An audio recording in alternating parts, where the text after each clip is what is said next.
Oh. So let's start. Okay, so let's start. Could we start? Yes. Oh. So where stop it? Yeah, I think that it's It's recording.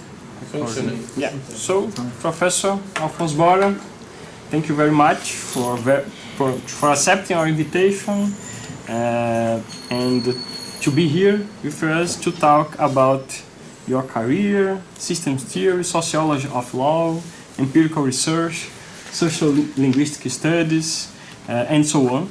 And we want to start by asking you about your interest in systems theory and sociology of law. So how did you become interested in these approaches? Are there any biographical aspects related to that interest? Yeah. Well, that's actually two questions, one regarding sociology of law and the other one systems theory in particular. I would like to start with sociology of law because that was the first point where I got into contact with sociology. It was in the mid-1970s. Maybe it would be helpful to say a few words about the historical context. Close it and then I continue the historical context. Absolutely, yeah, I agree. That was a time when the social scientification of jurisprudence and legal education was very strong. Everyone was interested in sociology as a general science explaining everything, and that was particularly in jurisprudence and legal education. So everybody was critical and wanted to criticize law, and that's why sociology was extremely attractive at those days. The second point was that in Freiburg, in Breisgau, where I was studying, there was a sociologist who was or still is a really charismatic teacher, Günter Dux, as I would say today, rather a social anthropologist, not so much a sociologist, but he was the one who somehow brought me to sociology, and that was my first step. I studied law, and I thought that should not be all that I wanted to know. I wanted to know more on something different, so I started studying sociology as a second subject. It could also have been history or something like that, something different from legal doctrine and dogmatics, which seemed to be very old-fashioned in those days. So I started sociology. And the second question, how did I come in contact with systems theory? That happened later, of course it did. First, with Günter Dux, we were very much interested in critical theory and the improvement and development of critical theory. So we read a lot of Jürgen Habermas. The Theory of Communicative Action, it was published in 1981. That was our Bible. We read everything and we tried to criticize it because Günter Dux, our teacher, my later PhD supervisor, he wanted to criticize Habermas. And that was the theory we were dealing with and our point of reference, if you like. So, and then in 1983 or 84, rather by chance, I read Luhmann. And of course he had written a lot of things before, but I started with social systems.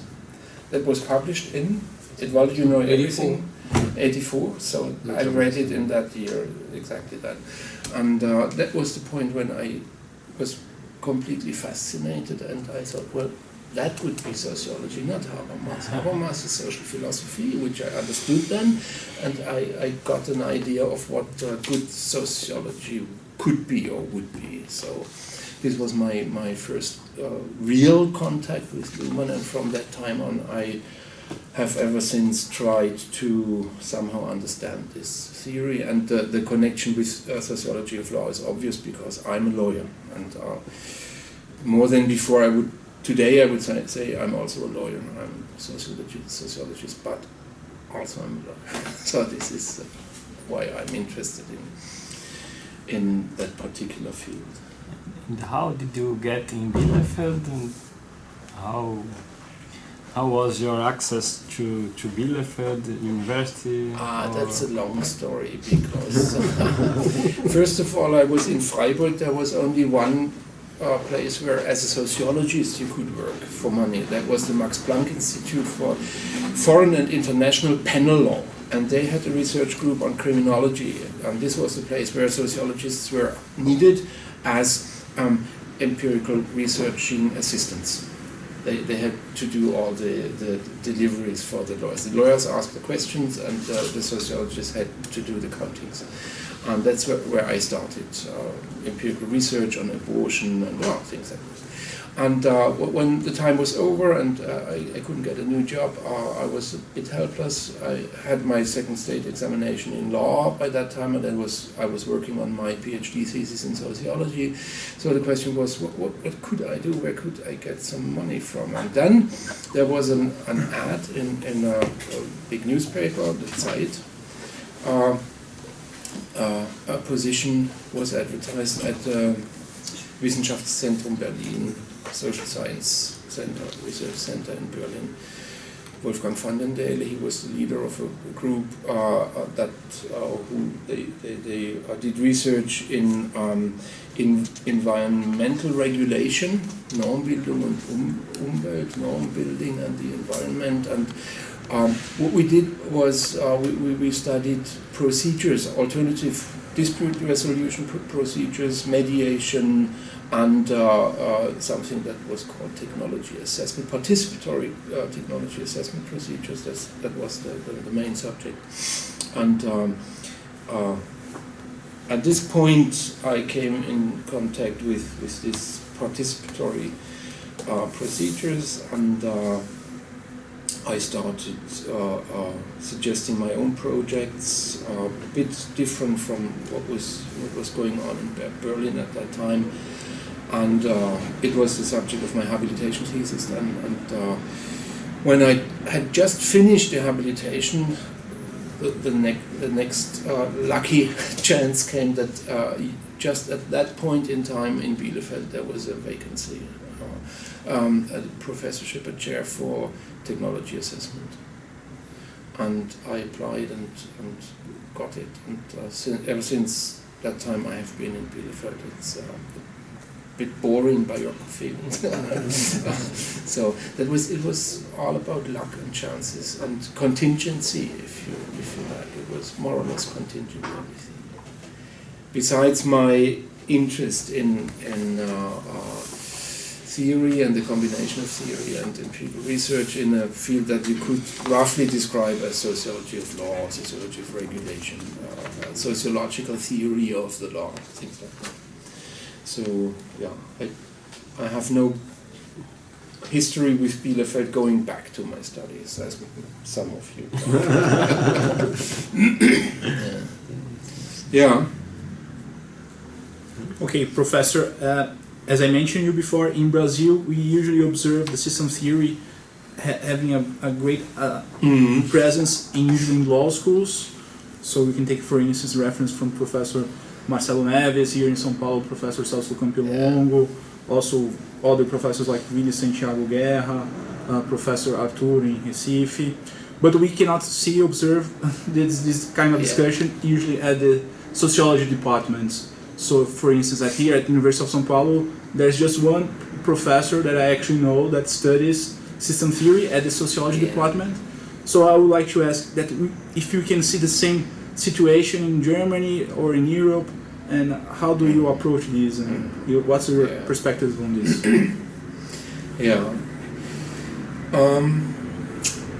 I'm not really sure about this point. I don't have valid statistical data, but I think I'm not wrong telling you that the situation in sociology in general is very similar to what you describe in Brazil. Systems theory is a very, very marginal phenomenon, a microscopic part of sociology, at which other sociologists look with some suspicion and from a very, very big distance, because it's difficult. It's not easy to get into contact with. The language is a bit strange and all these things. So much about sociology. And now I could extend your question to the relation between sociology and many other fields. How is it in economics? How is it in political science? How is it in history? And insofar, sociology of law is only one of many possible fields where you could ask your question. But coming back to sociology of law, my impression, and it's definitely not more than a simple impression, is that indeed, as you say, about also in Germany, the general interest in systems theory could perhaps be a bit more intensive in law departments than in sociology. But I say it with great reluctance because I don't know how to measure it. How do we measure interest? We would have to ask people and to count and to do statistics, or we could, for instance, go to the syllabi and look what are the issues of teaching or research, things like that. It's a bit difficult, as I want to say. My impression is, yes, I know quite some lawyers, law professors, colleagues from legal departments, law departments, who are interested in systems theory. Yes, that's wonderful because it gives me some resonance and I get responses, and there are people with whom I can argue and discuss. But I'm not sure about the general point. I don't know. But intuitively, I would say yes. Maybe it's very similar. Maybe. Yeah. Okay. Did you started talking something about the critical theory and so on, and we have here a question about this distinction between normative or critical and descriptive or analytical socio-legal research. How do you see this distinction, and do you think that the idea that you are developing, the idea of responsivity, can help us to rethink these two perspectives on sociology of law and on systems theory, or are different issues? I mean, if you go back to Max Weber, you will find, I think, the most important answers to that question about the relation between normothetische and ideographische Wissenschaften, about normative sciences and empirical sciences. Although Weber himself, he tried to find a middle position in his methodological works. But, and cutting the long story short, I would say that since Weber, not many important things have been said about the point. I mean, there is a deep gap between normative arguments, sollen, ought, and empirical observations, explanations, causal relations, whatever you like to have. That is nothing you can easily bridge. What made critical theory so promising and so attractive in the 1960s, 70s was the idea that since Adorno and Horkheimer and the early Frankfurt School had been promoted, the idea that it is possible to bridge the gap, to build normative arguments on empirical knowledge. Yeah, that was the studies about authoritarianism and the early critical theory works. They were all based on this attempt to somehow come to an empirical justification of, in the sense, normative assertions, sentences about good society, what does make our life good and valuable. And that is, of course, enormously attractive for young people and for who want to be critical. That was that was the reason why we were interested in Habermas. He tried to reorganize the theory because some core elements of Marxist thinking had been collapsing during the 1930s and 40s, especially class consciousness, things like that, were no longer viable. You couldn't claim things like Marx and later on Lenin had thought. So that was Habermas's large attempt to somehow modernize and to rebuild critical theory on the basis of a communication theory.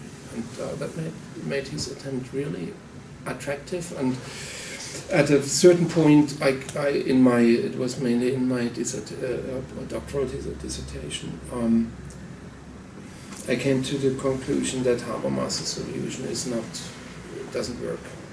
He tries to reorganize sociological arguments in the parts on Parsons, Mead, and Durkheim in theory of communicative actions, and he does it in a very eclecticistic way. It's sort of a bricolage. He just puts theoretical parts together in order to make them fit his theory of communicative action. That's not very convincing.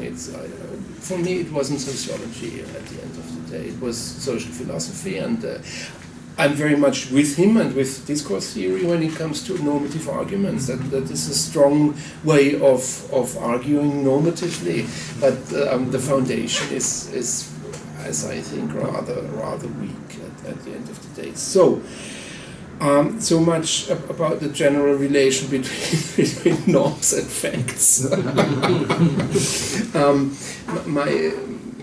The issue of responsivity, it is somehow related to that, but it's more abstract and a bit more behind that. I will try to elaborate it later. It's about reflective theories in sociology and the way they relate to the social environment of science. This is a newer development in the sociology of science, in the reflective theory of science. I will try to sketch that out.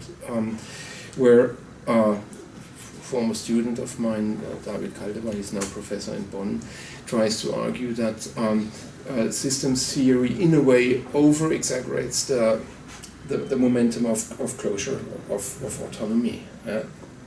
And that Luhmann, in a way, has neglected the fact that science, since Aristotle, has always been reflecting about its environment, that there always have been discourses of what you could call practice.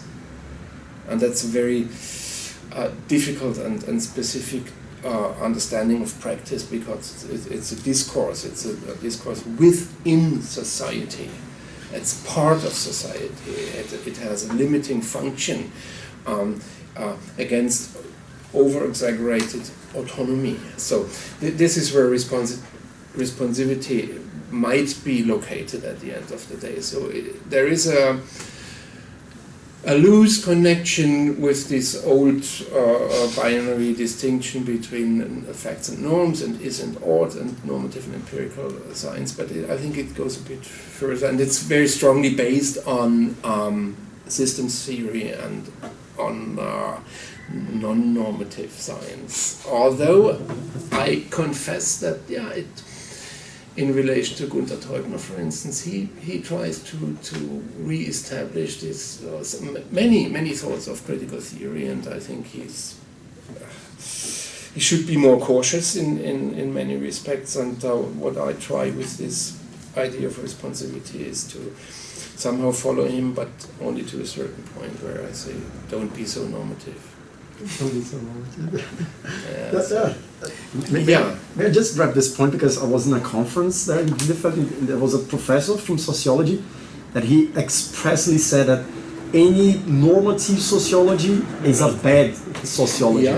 Would you agree with him in this thought? The sentence is too strong, too short. It's not really reflective. He was there also. It was the panel with, who was it? It was Inclusion and Exclusion. Yeah, Stefan. I think he. I didn't have the chance at that time. I wouldn't agree with him in that formulation. Sociology, of course, no, it's not a normative. science. No, it's an empirical Erfahrungswissenschaft, as we say in German. Now that's there is no reason to argue about that. But responsivity and reflectivity and this idea of practice as part of internal mechanisms of science goes beyond this simple distinction between facts and norms. It's a bit more complicated, as I would argue, and therefore it might be very attractive. I like responsivity very much. Well, okay. Yeah. Sorry for making all these long excursions. And we can go now to another topic that you are working also. You have many studies based on sociolinguistic studies. So we would like to ask you, how do you articulate systems theory and empirical research, and if this sociolinguistic approach can really help us in this, and if do you see other useful approaches for this link between empirical research and systems theory? Let me perhaps start with sociolinguistics and give you a very short and rather reluctant answer. Sociolinguistics can help to conduct and perform empirical studies, but only in a very specific sense. Not with respect to a certain theory or something. It's related to subjects and fields and questions. Now, let's start with the beginning of your question. In general, I would argue that there is no necessary connection between theory and empirical methods. No, there isn't. It depends on questions.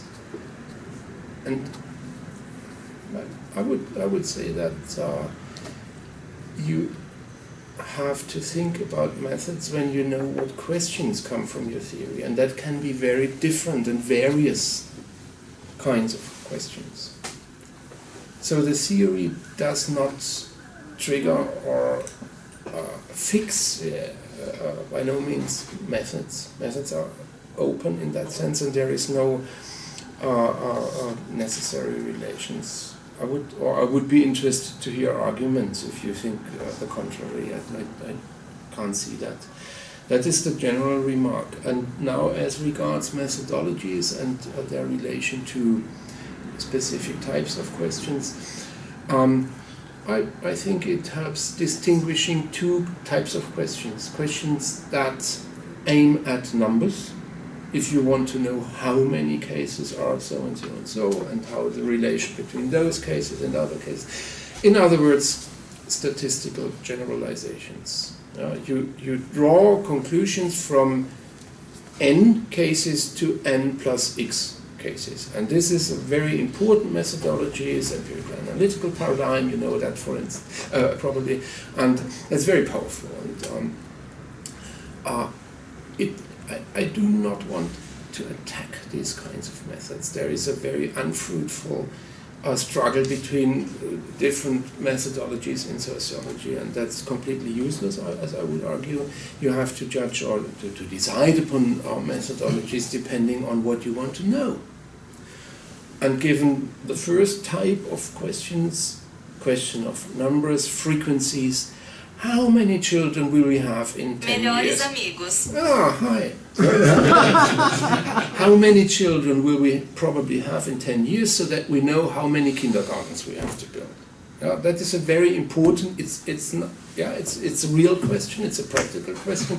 It's also theoretically interesting if you are in political sciences, in political planning, governance, things like that. So, the second type of questions is related to cases and to causal explanations, more strongly than the first one. The statistical, the empirical analytical paradigm also claims to deliver causal explanations, but that's a bit difficult because causality and correlation do not necessarily go together. Yeah, that's correlations do not say anything about causalities. Where do we get causalities from? If you take medicine as an example, causal explanations traditionally, not always, but traditionally come from clinical research. Pathology, you open dead bodies and you look into the body and you try to understand what you find. You say, oh, there is this little organism and here I have the symptoms, they may be related. Now I try to understand the mechanisms. Robert Koch, Paul Ehrlich, that kind of clinical perspective to reconstruct the internal logic or mechanisms of a single case in order to understand all similar cases. Once you have found the bacterium, you can claim in a generalizing way, structural generalization, all similar cases will be explained in the same way. Yeah? So this is a very different perspective, a very, very different kind of question. And there you find clinical methods, case methods, reconstructive methods, and now I end the analogy with medicine and would say the same holds true for social sciences in general. We also have clinical perspectives, case studies. Understood correctly, case studies are aiming at producing causal relations, explanations that provide for a certain kind of generalization. Structural generalization, meaning that all cases showing similar structures will there you will find the same causal relations. So, and this is a very different question from the first one. Both types of questions can be connected and related to any kind of theory. There is no relation between theories. So, and finally, and coming back to the second part of your question, sociolinguistics usually can be used, and I have done this over a long time of my life together with Heiko Hausendorff mainly. They can be used for case studies, for communication studies in particular, and therefore they are apt for a kind of theory that is based on the term of communication and on a specific understanding of communication. But they are aiming at clinical perspective. Yeah. Don't know whether this is clear. I will repeat it tomorrow. So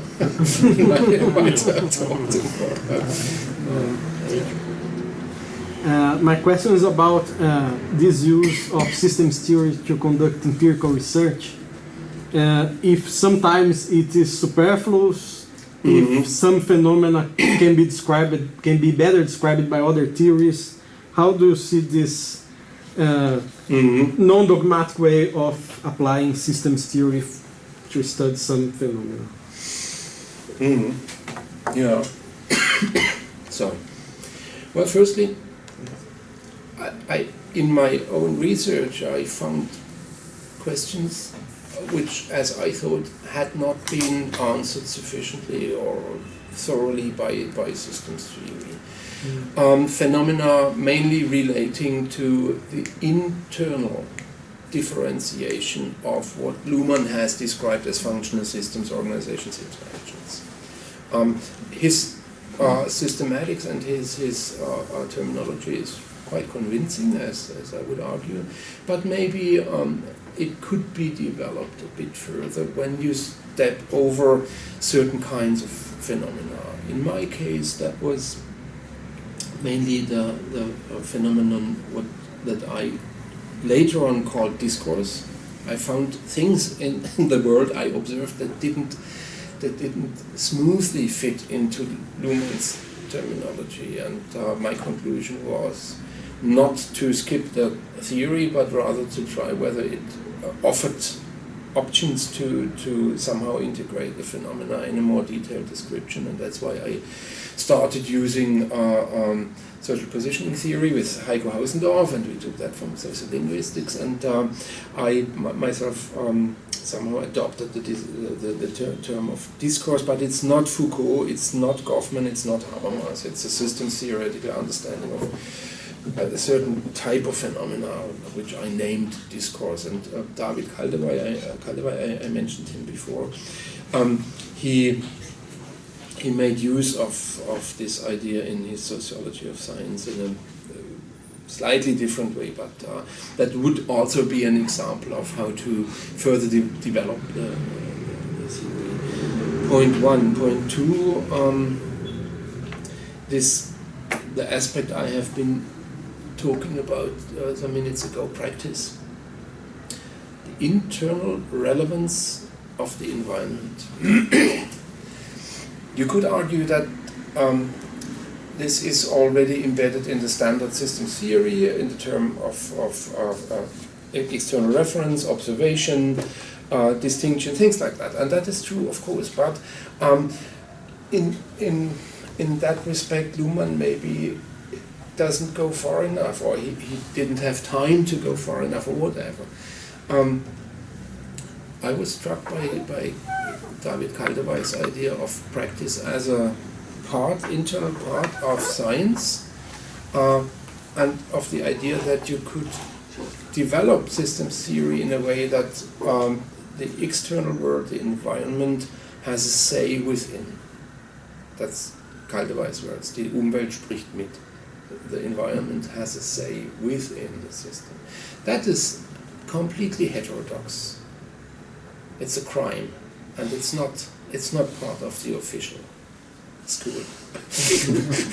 But I think it's interesting and it's productive, and I learned a lot from it, and I will certainly try to use it further on. So another example where the theory has a high potential for further developments, and Luhmann himself, that's not an argument, it's just an anecdotal. Luhmann himself was strongly against this attitude against the classics. Yeah, you admire them and you light candles and don't touch them. He was always very ironic, and he laughed at this attitude, and so yeah. This findings that contradict theoretical premises. I'm not sure. I think you can't falsify theories. You can falsify hypotheses, sentences, but theories, if a theory is really a good theory, that means it is comprehensive, complex, valid in a way, so that it covers the phenomena that it claims to cover. You will usually not be able to falsify it. A good universal theory is able to describe the world. Parsons, even Foucault, how would you falsify it? No, that's not. You can try to attack single sentences, claims, validity claims. Very old-fashioned. Somebody says X, and you try to find, no, it's non-X. All swans are white or black. Then you try to find the first blue swan. And once you find it, then you can false that the sentence was wrong. But theories, that's different. So I think I didn't find an argument to attack system theory insofar. And phenomena with regard to which systems theory might be superfluous. Frankly speaking, surprisingly, no, I didn't find such. My personal experience always has been that systems theory is a very rich offer that enables me to see phenomena ad libitum, without any limitation, in a new way. And yesterday we talked about research and contacts with other colleagues, and I gave a brief account about my relation with the Frankfurt Max Planck Institute, and they invited me to a conference about diversity. I had never thought about diversity before, but it was a kind invitation, and they are kind people, so I thought, well, okay, let's do it. And I sat down, and a few months later, I had a rather long article about diversity from a sociological perspective, and it was with systems theory. I didn't go into any books in order to learn what diversity is, but my task was to find out what this kind of theory would think about phenomena like diversity. And it was enlightening for myself. I learned a lot, and I hope others also did, but I'm not sure. But I learned a lot, and that is the aspect of the theory that makes me, if I can confess that, happy as a scientist. It's always surprising and leading you to very new points. And, so I don't find it superfluous. Okay. So. Okay, my question, Professor, is about the observation of organizational systems, and I think this is an important driver in order to think about the possibilities of empirical legal research. Mm-hmm. So you mentioned before the idea of case studies. So do you think that focusing on organizational systems like courts, banks, firms is a promising way of conducting, let's say, a legal empirical research based on system theory? Yeah. I would agree, at least very often. Not in general. That is not a general assertion. There is no point to say that you should always address organizations, but very often. And especially in those points where you have critical debates about systems theory, where people claim, the theory doesn't explain that and it doesn't see that. Very often I find that they don't see organizations. They are always talking, and that is one of the problems with systems theory, that everybody is talking about functional systems. Yeah? The law is not possible to. Economics cannot do that. And then I train myself to go back one step and to ask, what is economy in that case? What is law? Is it really the law, or is it a specific type of organizational systems or networks or whatever? There are many varieties that makes use of the law, among other things. So, for instance, some years ago we had a debate on juridification. Verrechtlichung, a wonderful German word. Juridification. Habermas made use of it, the juridification of modern society. So,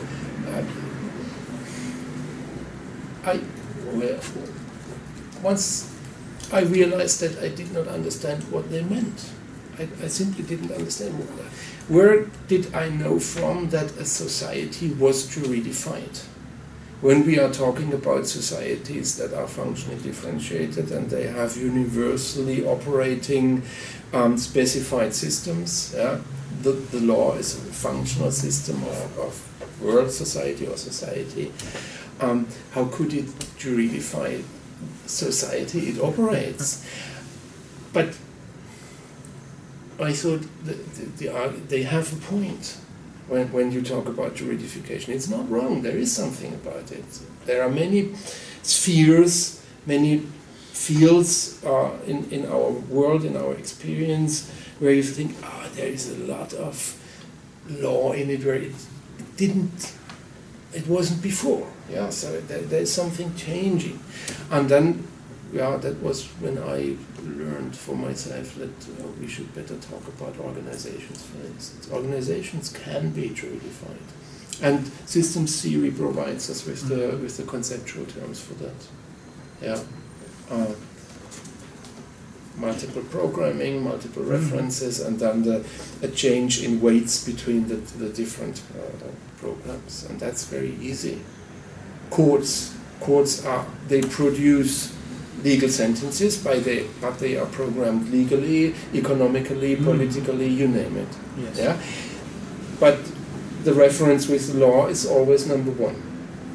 The other references stay back, and of course you need money in order to pay your secretary, and you need money to buy papers and to buy computers in courtrooms, things like that. Money is important for the programming of organizational operation. And you can observe economization, of course you can, when, for instance, economy becomes more important than law in courtrooms. Mm-hmm. Yeah, and then all of a sudden it gets empirical, it gets instructive, you know what you have to look for. So yes, I agree. There is a certain weakness in not in systems theory, but in a widespread focus on functional systems. And very often problems that seem to occur can be led back to organizations, and then they are not problems anymore for systems theory. Yeah, very much. Yeah, inclusion is we will talk about that maybe later on. Yeah. You want to continue, or should I? No, I think. Yeah. Now it's your time. So let's just take this point, because that connects to my question quite clearly. You know, this you have a recent published in Brazil right now. Your work is not so recent. Thanks to you. It's a work that it has a good contribution on systems theory, and then it seems that it shows this passage from function systems to interactions and organizations, and so on and so forth. And you work with this distinction and inclusion and exclusion in a non-binary way. So, how do you use this distinction in your research? That would be the first question. And then the second question is, by doing that, applying this distinction on organizations and interactions, you seem to avoid the discussion on inclusion and exclusion, that at least it's appears in the late works from Luhmann, in the level of functional differentiation, and he even asserts that in this sense inclusion and exclusion is a metacode. You know? It comes before the code of functional systems. Then the second question would be, do you agree with this kind of presupposition, or would you put it differently, or you would just say just with the concepts of inclusion and exclusion at this operational level of organizations and interactions? And I would just add, some people say that the German welfare state at the time of Luhmann was that guaranteed functional differentiation because it is guaranteed inclusion. So functional differentiation is was just describing that German state from the 70s, or it is something that we can observe in the world modern society, as Luhmann says he's describing that. Okay, let me start with your point, Lucas. I'm not so sure about the close connection between functional differentiation and welfare state. And social inclusion, because functional differentiation is a process that covers centuries. Luhmann, it was very ambivalent when defining a point in time where functional differentiation starts. Sometimes he begins in the 11th century, and then it is. So, be that as it may, but that's a very long process, and it's a time shift from the medieval times to modern times, and functional differentiation, according to how I understand Luhmann, is strictly associated with modern society and the process of evolution of modern society. The welfare state is an episode in modern society, a rather recent episode, and I'm not sure whether we still are in welfare state or we are facing something different, or probably it's something. So, I cannot easily see a close connection between the two theoretical terms. They co-occur between post-war period and maybe 1989 or something like that. I don't know, I'm not sure. And now comes the point, I'm not an expert in welfare state theory. I have to be very cautious at that point. Functional differentiation is much easier, and as I understand the theory, it is not necessarily related to the distinction between inclusion and exclusion. It's a different level. And I know Luhmann's remark about metacode, and I'm not sure whether this is more than a remark. And I don't want to talk about the author of that grand theory in that way. It doesn't help us further, but I think that the point is not strongly developed. I can't find a systematic place for this remark. There is a similar argument about secondary codes, morals as secondary codes, and this is very clear in the theory.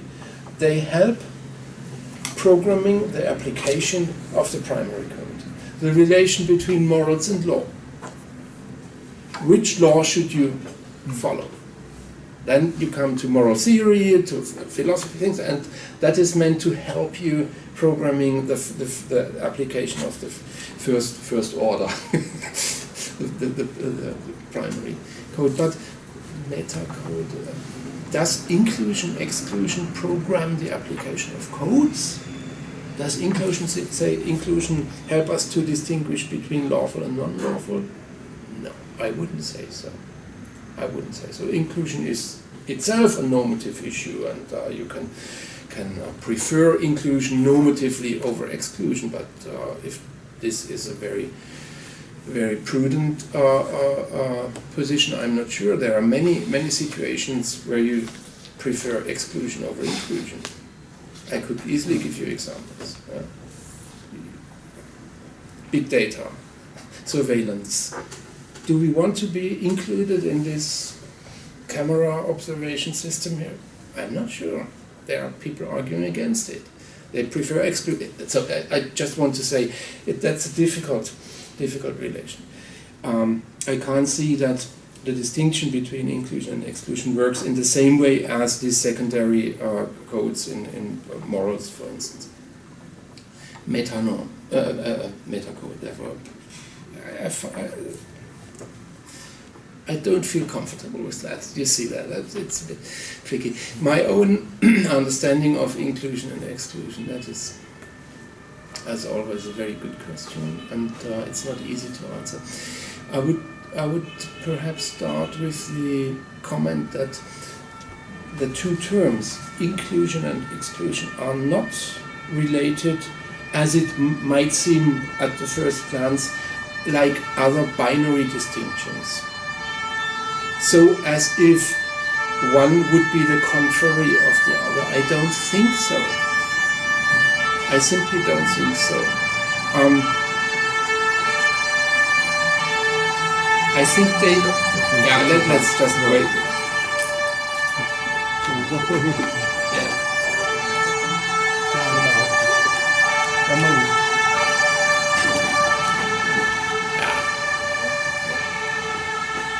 So see you tomorrow. I need to go to my class, and tomorrow I will be with you. Thank you for your patience. We continue? Yes, of course. Yeah. So, yeah, what I want to say is that the relation between inclusion and exclusion is non-trivial. It's not a simple binary distinction. Let's start with exclusion. How could we perhaps understand exclusion? It seems as if it is the silent negative side of inclusion. Inclusion must be communicated. You don't have inclusion if you don't address people. Yeah? I address you and we address each other, and that's how the persons are included in the interaction system. And so it's not the persons who do it, it's the interaction, the communication who does it. So inclusion is well defined, but whom do we exclude here? Tell me. Is it Lucas? Do we exclude Lucas? Or do we exclude 22 million Paulistas? You see my point? It's easy to define one side. And it's very, very difficult to define the other side. The next idea is it unmarked space? I'm not sure. I'm not sure if we can apply Joe Spencer Brown here. because exclusion, it's not unmarked. There is an expression for it. Yeah, unmarked space with George Spencer Brown, if you know him, always means you just can't express it. It's anything else. Yeah? But exclusion, there is a term for it. So first aspect, exclusion seems to be the silent negative of inclusion. Silent insofar as at this very moment we exclude 9 billion people who are not included in our interaction. But is it a problem? No, of course it isn't. It's an advantage. It's a great advantage that they are not included in our. Well, but that's not the whole story, obviously, because there is a concern about exclusion, and that makes it so tricky. Where does exclusion come into the game? It comes into the game as a normative claim, and now a negative foundation for a positive normative claim. We feel excluded. Please include us, and that makes it so tricky. It's an explicit negation of a given situation that justifies, well, not only normative claims, but I would say more prominently political claims. Give us power. We don't have power, give us more. So, and that is, I find it really, really difficult to talk about the distinction and to somehow get it into a precise, systematic, theoretical, scientific terminology. Maybe that was the hidden reason I didn't reflect it at that time. It's more than 20 years ago. That I focused on inclusion. Inclusion was the problem. Yeah, we had these participatory procedures claiming that's a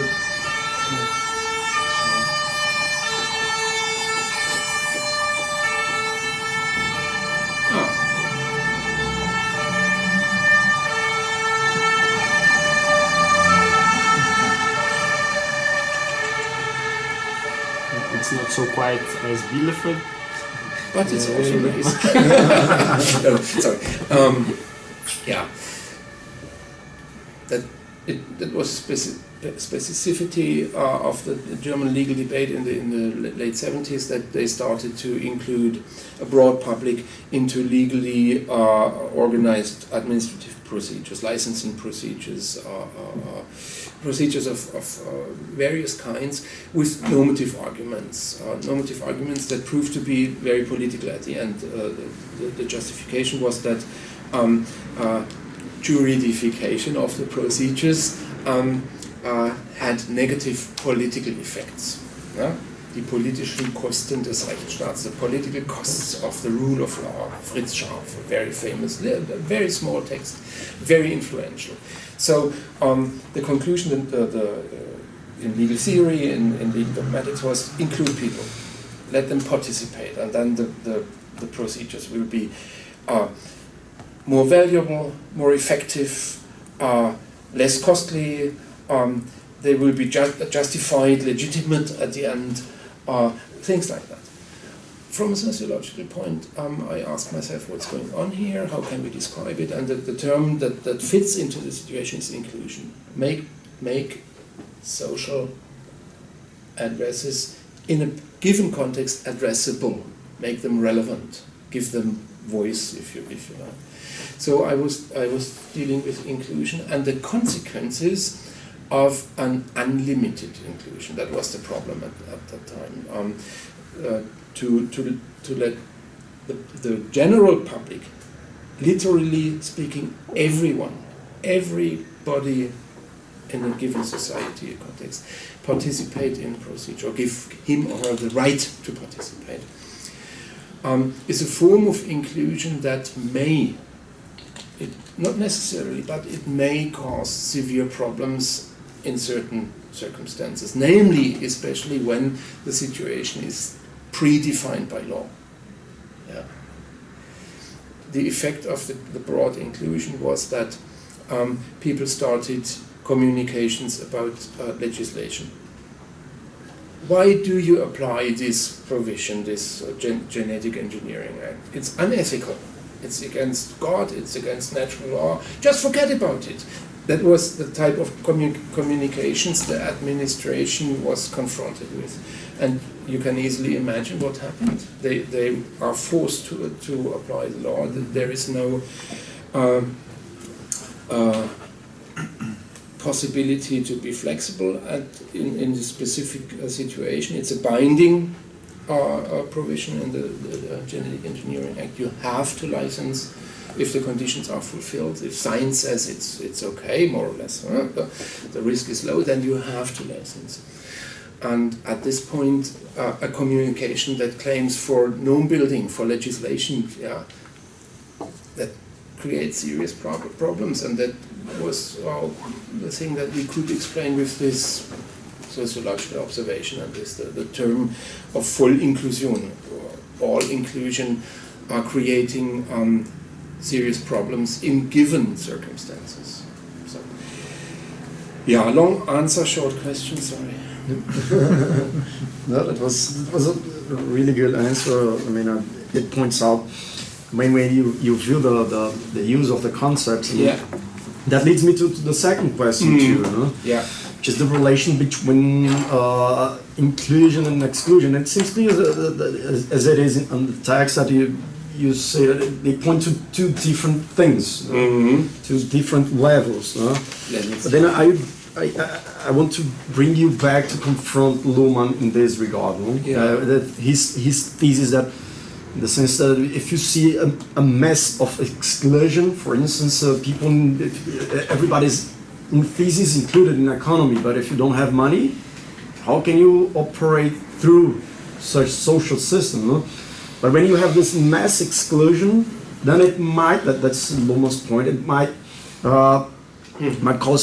might bridge the concepts, no? The exclusion and integration, in the sense that high levels of social exclusion, they create this high level of integration, and the contrary is not true. No? It cannot be conversed. No? That in Brazil, it can easily be seen when you take poor people, if they do not have documentation, so they cannot be addressed. Yeah. For instance, they cannot be matriculated for schools. They cannot go, even if you go to all the organizations, these people cannot take part in this sense. So he bridges the concept of integration and exclusion in this sense. How do you react to this? Do you think that it's not a clear example of how to bridge the concepts, or it is confusing and it does not help understanding this kind of phenomenon that we address generally as social exclusion or mass exclusion? Well, I just can continue my previous answer. I would like to ask where is the exclusion? In your question, you treat it as an objective fact, something we can observe. There it is. I'm not so sure. They don't have documents, your example, so they cannot be registered for schools. When does it become exclusion? It becomes exclusion in the very moment when it's communicated, when they claim for, or somebody says this, they should be addressed, they should have documents, they should have the right to it, always about rights. So this is my first difficulty with the examples. I find it really problematic. Simply difficult to talk about exclusion in a way like we talk about families or interactions, or as given objective facts that we simply can see. I'm not sure. You see, I don't have fixed and definite answers. It's a tricky field, and it's very complex. So the relation between integration and inclusion, there I would follow Luhmann. Integration, you can define it as you like, but it's perhaps preferable to understand integration as a certain kind of interrelation between systems, interdependency. Yeah, the amount of freedom they offer each other, degrees of freedom in systemic operation. If the degree decreases, then there is interdependency, and that means integration in Luhmann's sense. And this is maybe the reason why he says there is no society that is not integrated. Each and every society necessarily is always integrated. You always have interdependencies. How would it be possible not to have interdependencies? Whatever kind. There are interdependencies between those poor people who don't have documents and the administration and the judiciary and the economy. Of course there are interrelations, and maybe, that is Luhmann's point, maybe they are much stronger integrated than other parts of society because they have all these problems and conflicts. Conflicts are the most stable social systems, don't forget. Conflicts are very strong social systems. They tend to persist and to survive, and exactly that is what we have here. A strong integration where people could claim that they should be included more. So again, for me, it's really difficult to distinguish and to separate the levels of argument here. The things are somehow interrelated, but it's not easy to describe that. High degree of integration at points where semantics of exclusion and demands for more inclusion could arise.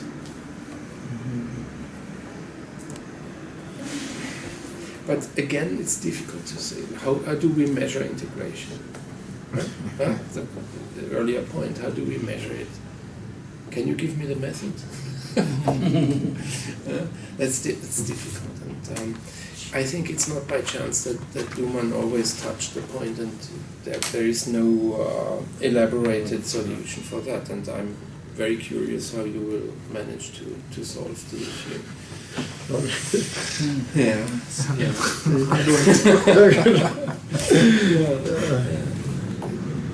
So the next one I think is Artur, right? No, Artur? Yeah, could be passed to me. Yeah. Okay. So thank you. Dear Professor, thank you very much for being here. I have 3 questions. The first 2 of them are connected with others. Yeah. So the first one will connect with the third question asked by Gabriel. And it's recently it was noticed a series of events worldwide. So these events, in some extent, they challenge this paradigm after this Second World War. I mean, the construction of human rights and the solid basis intended to prevent the regrowth of these problems. No?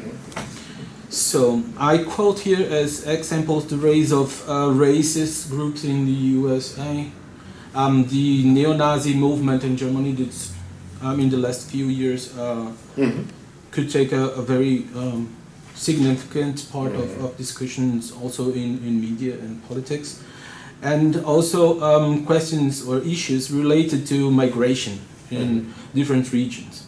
So this context brings back to the spotlight all discussions also in social sciences, and here's the connection with normative theories. So I here relate explicitly to the political engagement of normative theories. As an example, Frankfurt, the kritische Theorie in Frankfurt, and as I may say, the human rights theory. So in that context, I would like to hear from you about the following questions. So what role have this theoretical approach played, if they still play, or could have played in such a challenge? Are they relevant, or how, if and how they were and are interrelated?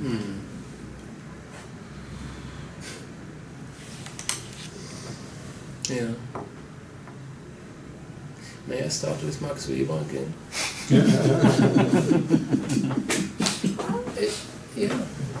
If you remember Politik als Beruf und Wissenschaft als Beruf, these are the two, the basics. And I can't remember his expression literally, but he says, as politics is regarded, each and everyone has to follow his or her star. Jeder muss seinem eigenen Stern folgen.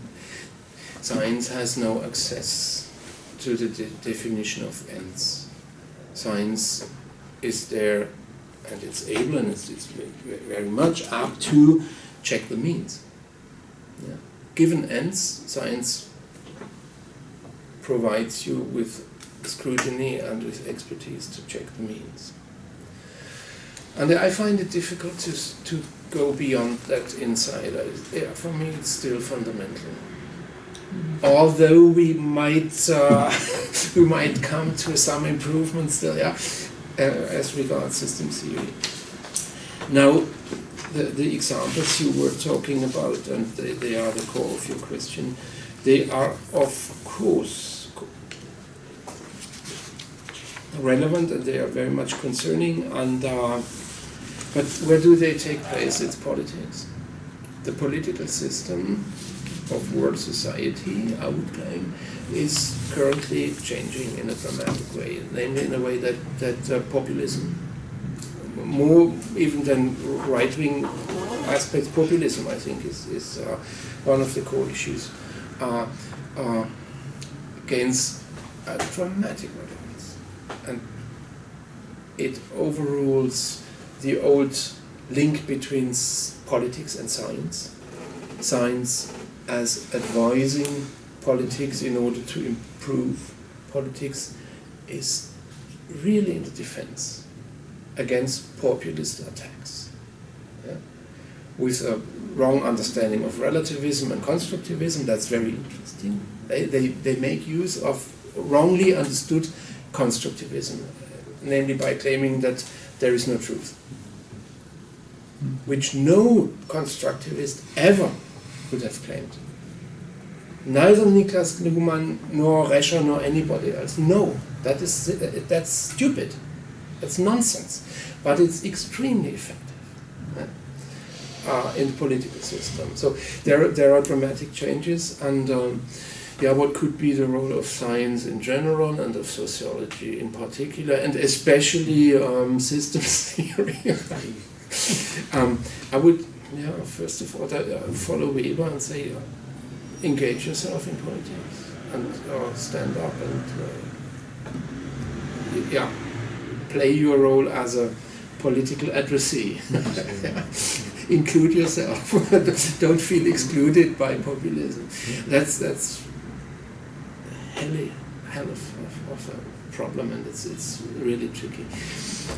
Systems theory again may help understanding what's going on, as it might be able to explain populism. I don't know. I haven't been dealing with these issues, but that would be the role of science. Try to understand how the mechanisms are built, and from that you could perhaps go back to politics and try to give advice. That is on a very different field and not so dramatic as in your question. That is what I did with my research on participation. The book on participatory procedures ends with legal policy. I made suggestions for the amendment of the Genetic Engineering Act, of the Public Administration Procedural Act, things like that. Nobody wanted to know them, but that's another point. But that is possible. Of course it is. If the end is defined, the end is improve your procedure. Try to avoid this deadlocks that had occurred in the old procedure, where people were very felt uncomfortable. The legitimation basis was very weak, and so on and so on. So if that's the problem, I can tell you how to improve the procedure, but not by full inclusion, all inclusion, full inclusion, and general participation. I can explain why that didn't work. So it's possible, yes, it is, and would claim in general, without being able to give you a particular answer, I would claim in general that also with respect to the dramatic and global problems you have addressed, sociology as a discipline and systems theory as a particular theory should be able to give some answers in that respect. Not as normatives, not as telling people what is right and non-right in that sense, normatively, but as an attempt to give scientifically sound and based advice. Okay, so I move forward to the second question of mine, and it connects to the first one from Gabriel also, about your biography and your expertise as professor. So I remember in one of your seminars about sociology of law, while reconstructing the discipline's history, so you addressed the singularity, named that sociology of law is a branch of sociology primarily composed by jurists. Yeah, and this assertive not only matches the profile of this Congress, held in the Faculty of Law, organized and visited mainly by jurists. It also, with the respect, it resembles in some extent, your career profile.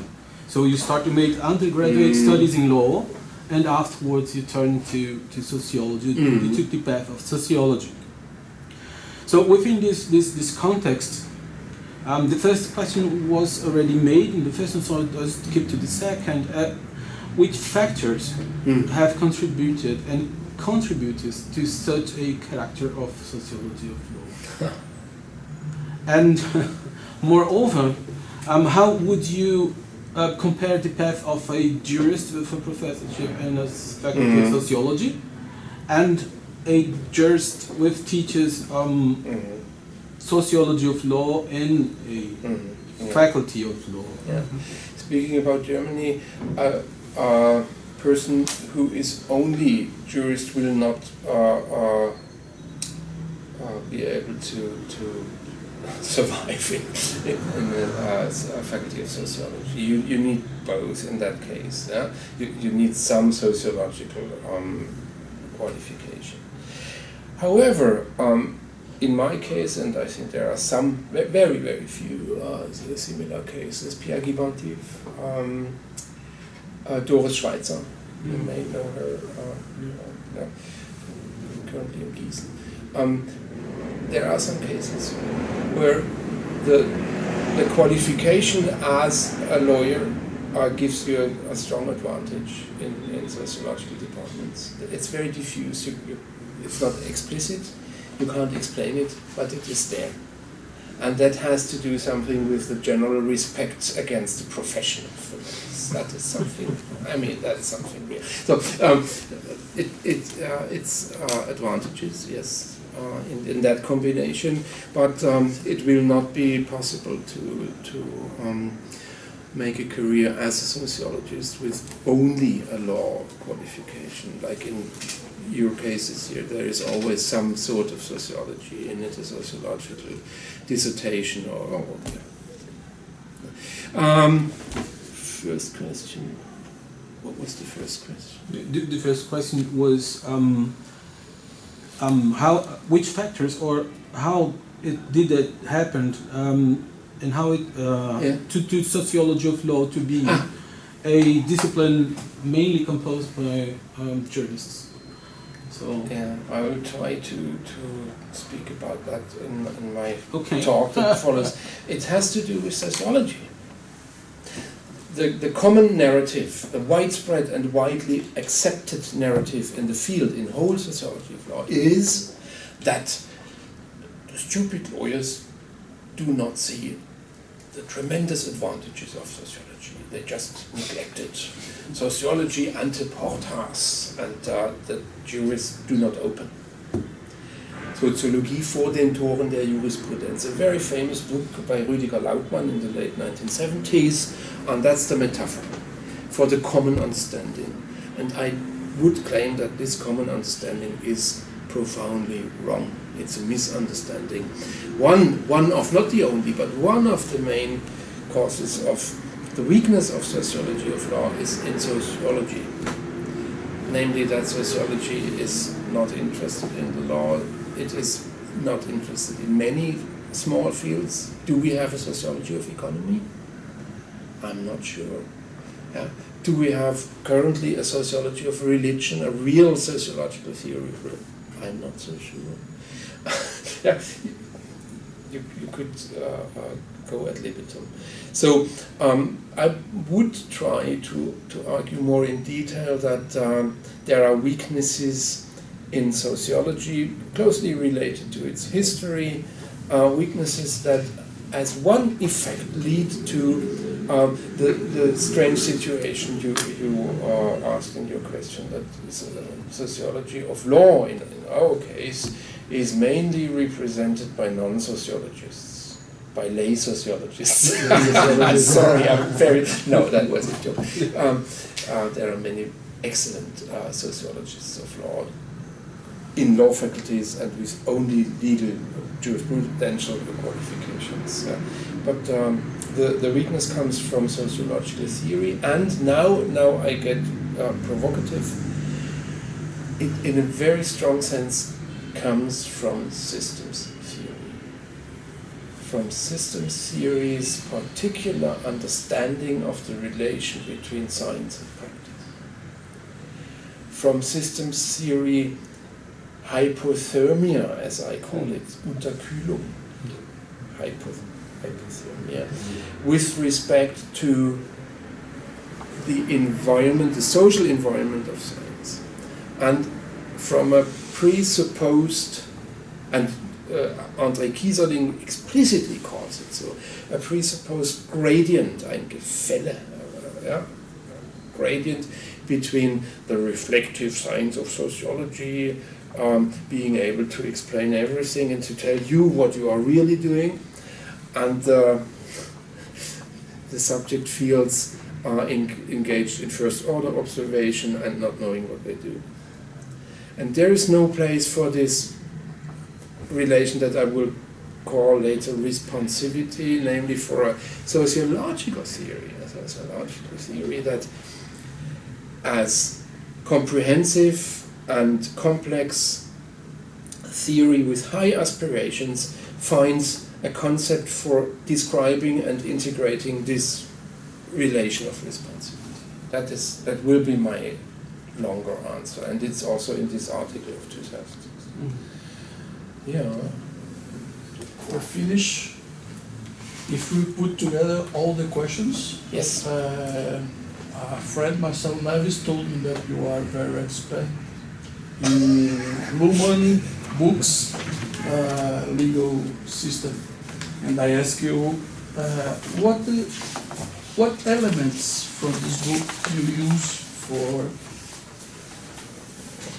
to speaking about justice, inclusion and exclusion, and Latin American problems, and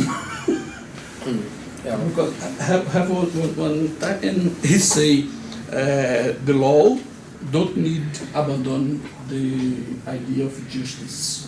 What do you think? No, that would not be a good idea, speaking from a sociological perspective, because all systems need contingency formulas.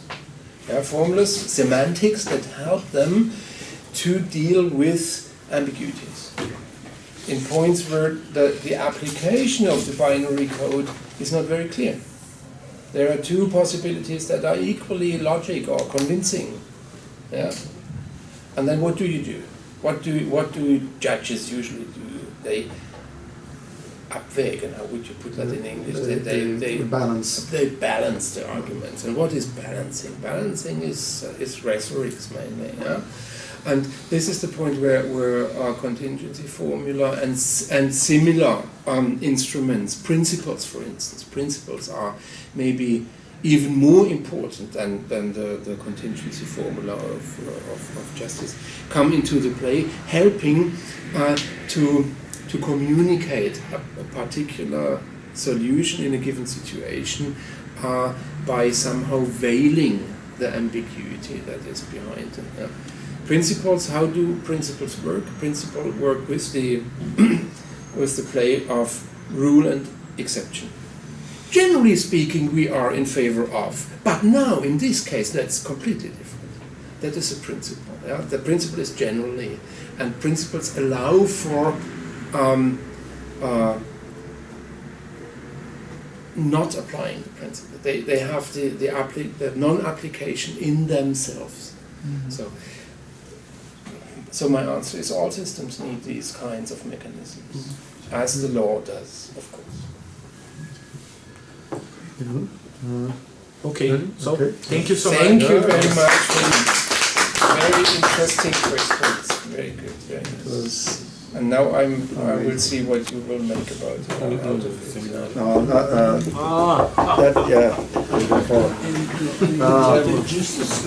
my God. Como que desliga aqui, você sabe? É esse aqui? Program? No, I don't think it's a program.